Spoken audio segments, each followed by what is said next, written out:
So, even with COVID, flying still happen. People still want to get outside, and we're going to look at the 24th annual Pumpkin Plummet in Wichita Valley. So stick with us on FlyWire.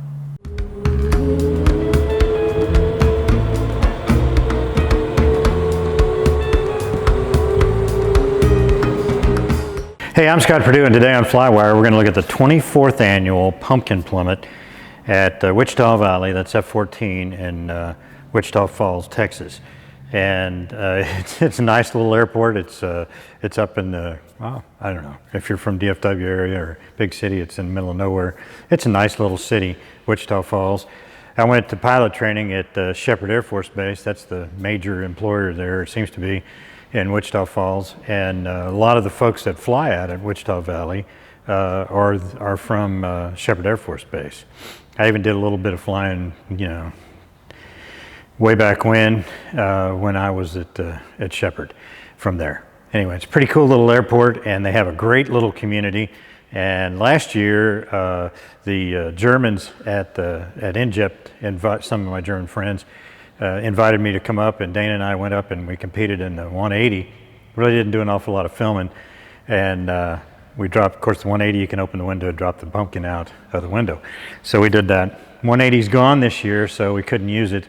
So we just went up to participate, or just to see it and just to be there in Charlie. Bob and I did. So stick with us here. People, that's the great thing about America, is we'll find a way to get around or over, above obstacles and get on with life. So let's get on with the Pumpkin Plummet. All righty. Roll call. Cessna 182, 22 golf, no, 90 golf, Brian Hooker. Colby and Lutz at 172, 510 Mike, 70 Mike. Here. BJ Danaher in 172 Alpha Papa. Meet in 172, 124. Here. Dave Lacey in 172, 2 Kilo. Lenny and Astro in the RV4. Vincent Scooby in the Piper Pacer. Mac McGregor in your Cub. Weddle in the PA-22. Carl Porter and Will in the Cessna 150 30. Here. Brad and John in the Yak. Da.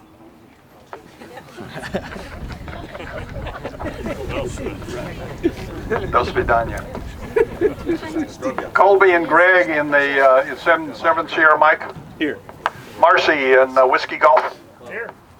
Berkham and Vol in the 172 200. Keith and Bess in the Grumman. Yep. Astro and Lenny in the RV4 Kilo Sierra. Mike Rhodes in the Waco. All the rest of you that thought you came in a cool airplane, consider yourselves squished. Hammer and Claire in the Satabria 350. Pete McIlvain in the Satabria Dairy Queen. Larry Lewis in the Challenger. And Turbo in the Avid Flyer. All right, this will be your official briefing.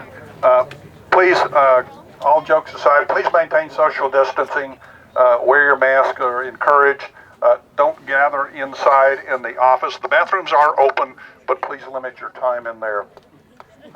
Introductions, John Hooker, the airport owner. Where are you, John? Over here. Yep. Joaquin Ritchie is our scorer. There we are. All the paperwork ladies, Kathy, Betsy, Bess, and where are you guys? They're all they're still busy. I'm the air boss, and my assistant air boss is HP over here. Air boss, and lastly, all of the F-14 family. This is the 24th annual Pumpkin Plummet. Okay, air boss will be on 122.8, and that will be my call sign. Weather and NOTAMs, the winds are forecast to be out of the south at 10 gusts to 15. That is about the same winds that you'll see at 3,000 and 6,000. I went around the pattern this morning a couple of times, and the air is pretty rough at pattern altitude. Shepherd is closed. Their common traffic advisory frequency is 119.75. Overall plan here is I'm going to take off on runway 13. You're going to fly 2 patterns to a low approach to drop your pumpkins, and then the 3rd pattern you'll land on runway 13. Plan is to taxi out of the parking area here, up this asphalt taxiway to the approach end of runway 13. You can take off on the grass on the left side or on the asphalt either one. Fly your normal left-hand pattern, making 100-foot pattern altitude, and then land on the asphalt or on the grass. The call signs are the big board over here. The flights are Alpha through Echo, and your number He's too close to the runway. 5 on the flight, and I will use that call sign Alpha 1, Alpha 2, Alpha 3 as your call sign each flight. Check the big board, make sure you know which flight you're in and when you're flying. When your flight is called, I expect you to be ready, engine warmed up, mag check done, everything ready to go so that you can taxi out. When I get ready to launch a flight, I'll say Alpha Flight Man your aircraft. That's your cue to get in and crank up. The line up in order, so make sure you know which aircraft is in front of you and behind you so that you can get your proper spacing in the order. So I want you lined up here at the end of the runway, 1 through 5, nose to tail. Hold short of the runway, and then I will get a ready call from each one of you on 122.8. Say Alpha 1, are you ready? Just say ready, and I'll just go down the line like that. Once I get ready to launch you, I'll tell Alpha 1 you're cleared to take off your discretion. Take off. Please wait until the aircraft in front of you is lifted off before you release brakes, and then just fly a normal pattern. Maintain your spacing around the pattern. Pattern altitude 1,800 feet. Make your normal radio calls. Please use your Alpha Bravo Delta call sign when you're doing that. The patterns are going to be bigger than normal. Okay, we got 5 airplanes in the pattern, and the person that wants to fly the biggest pattern is basically going to set the pattern spacing. So follow the guy in front of you. If the pattern looks too big to you, tough. Fly the pattern. Have some patience. Be courteous, okay? Fly a low approach to runway 13. The target is this vehicle. He's hidden behind the 180 right there. But the green vehicle sitting out in the middle of the cockpit, it's lined up directly behind the windsock over there. Please don't bomb the windsock. And fly a low approach, line up on the vehicle there. Throw your pumpkin out whenever you think that's most appropriate, and see how close you get. 100 feet is the minimum altitude. We have ways of checking, and this is not a slow flying contest, please. Okay, fly your normal final approach speed for your aircraft. We've got the aircraft arranged in flight pretty close by final approach speed, so you shouldn't have any real major spacing problems. When you land on either the asphalt or you can land on the east side on the grass, and plan on rolling out all the way down to where the parallel taxiway intersects runway 13.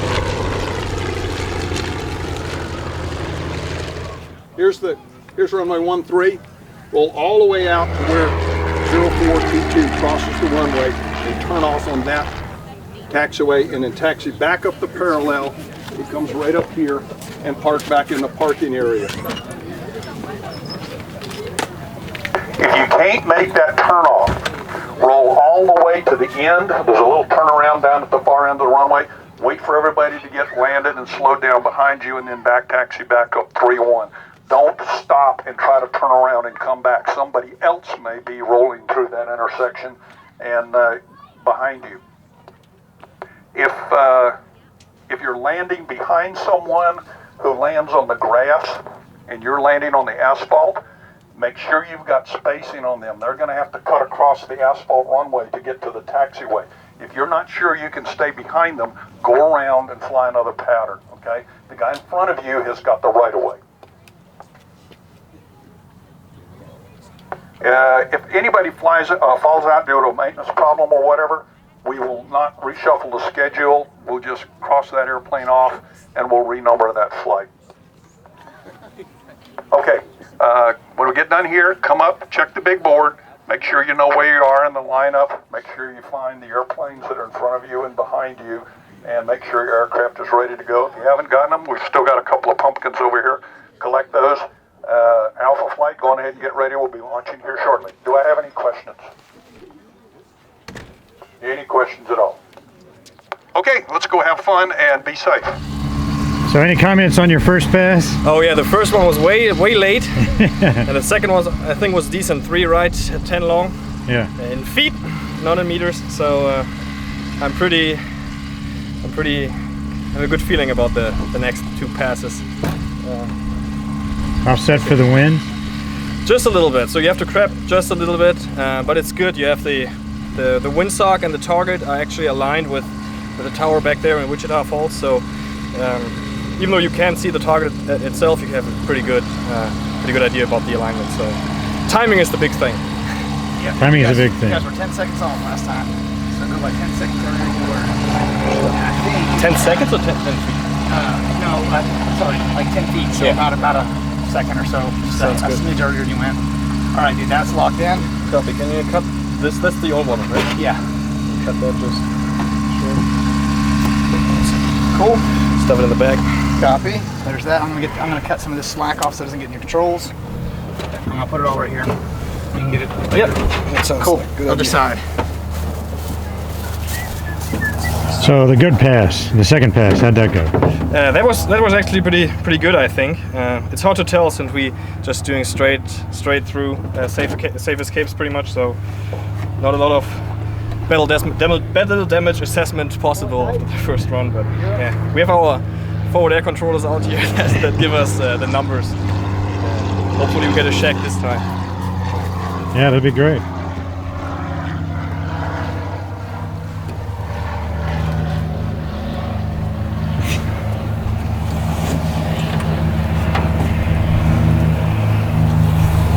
And I'm gonna tie it to this back one just because it's a little easier for me to work. Sure.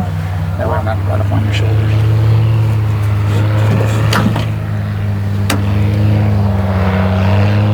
So how's it working with the bombardier cutting this, using the scissors?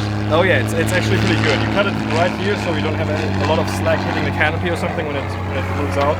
The first one, obviously, I think we cut it a little late, obviously, but it took longer than expected to. All right.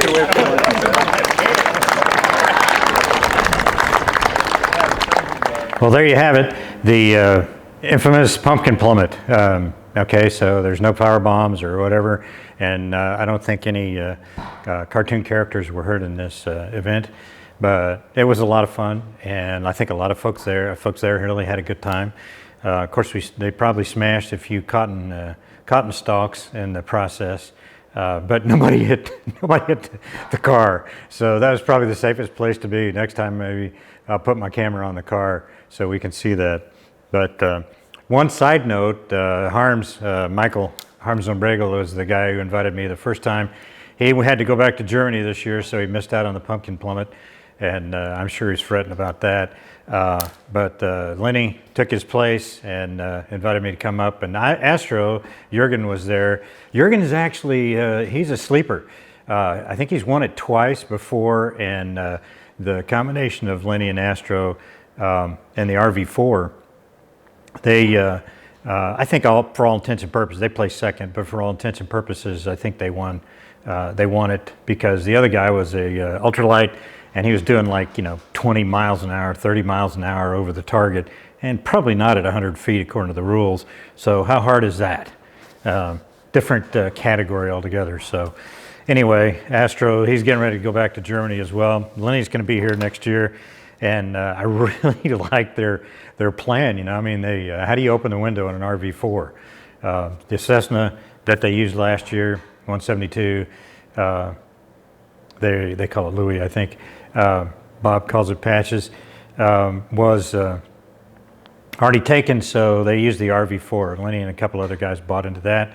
And they figured out this ingenious way of arming it, you know, or you can hang the pumpkins basically on the tie-down rings and then be able to control it and drop it and all that stuff. But yeah, the interesting thing is I asked him about, does that pumpkin interfere, because the left wing is right by the pitot tube. I asked him, does it interfere with your pitot-static system? And yeah, the answer is yes. So that's a little bit of a drawback. I think they actually got DQ'd for on one pass for flying too slow. But so anyway, pretty ingenious. And you know what? It got me thinking. And I tried to talk to him about the bombing triangle. You know, I mean, you got to figure that out if you're bombing from the ground. And I'm just an old fighter guy. And I grew up in the era when you use these things here like this, you know, and plotters. And this is really cool. You can do angles, and you can annotate your map, and it's got turn radiuses. These are little turn radiuses at certain speeds and all that stuff. And they make various versions of that, stuff like that. So it really got me thinking. I think maybe I'm going to adopt their idea to put the armament on the wing at the tie-down point, which of course on the Bonanza and Charlie, it's after the torpedo tube, so that won't affect it. But get down to serious, all right? So I did the math. I did the bombing triangle. And how it works is, you know, you figure out how fast you're going and how high you are and what's the fall time of the bomb, the pumpkin in this case, the fall time from where you drop it. So it's going to describe an arc, because the old gravity thing, it's going to go this way. So basically you can figure it out. You can approximate that with the bombing triangle. Your altitude, the distance it travels in that time of fall, and then you get this angle here. That's the actual distance that the pumpkin travels. One of the problems there, you know, if we really want to get precise about it, is there's a couple other things that are happening there. But hey, this is a pumpkin plummet. You know, we're not dropping a bunker buster or something like that. So all you have to use is trigonometry to figure out this distance, because we know the time of fall, approximated again, is, you know, 32 feet per second per second.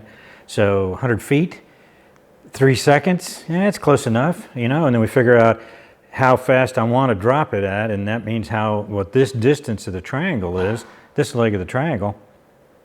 And from that, I can figure out the distance that the pumpkin travels.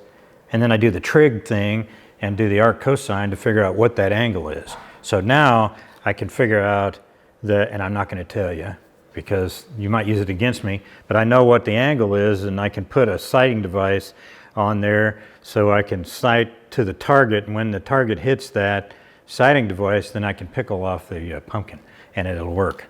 Okay. That being said, I'd really prefer pops. Popping in, dropping in a Bonanza. No, that's an idea. But anyway, I have these really cool things that I made once upon a time to figure out, you know, and these all fit on 1 to 50 maps. And this is 80 degrees angle off with a 4G roll in, and tells you how many seconds, you know, your release point, pull-up point, and all that kind of stuff. And this is a 60 degree angle off 4G. Roll in, and this is a 45 degree angle off. This is 10 degree pop right here. So you spend a lot of time doing that. Anyway, it's pops are fun.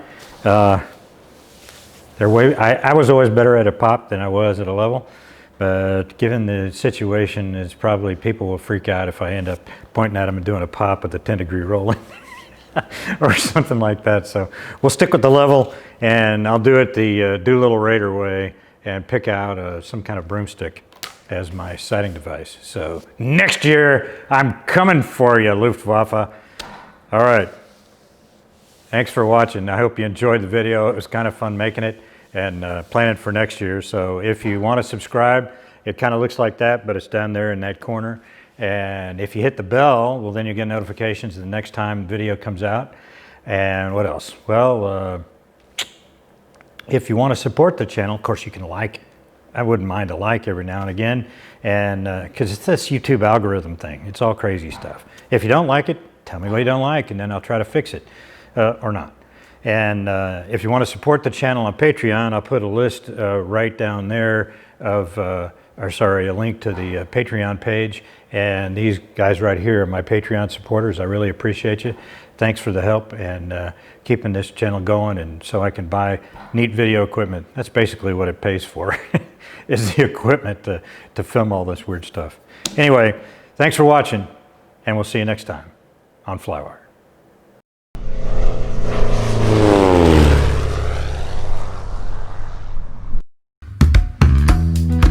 Click this link for the latest upload. Click this link for whatever YouTube thinks you ought to watch.